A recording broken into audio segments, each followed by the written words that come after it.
Kannappa cinema విషయంలో మంచు విష్ణు ఎంత passion చూపిస్తున్నారో ఈ యాత్ర చూస్తే అర్థమవుతోంది. 12 జ్యోతిర్లింగాల దర్శనం అనేది సినిమా విడుదలకు ముందు ఒక పవిత్రమైన శుభారంభం లాంటిది.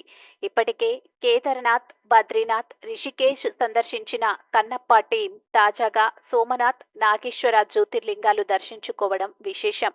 ఈ యాత్రకు సంబంధించిన ఫోటోలు సోషల్ మీడియాలో వైరల్ అవుతూ సినిమా మీద హైప్ను పెంచుతున్నాయి. ఇక ఏప్రిల్ 25న పాన్ ఇండియా రేంజ్ లో విడుదల కానున్న ఈ చిత్రం Mahabharatam serial fame director Mukesh Kumar Singh దర్శకత్వంలో రూపొందుతుంది.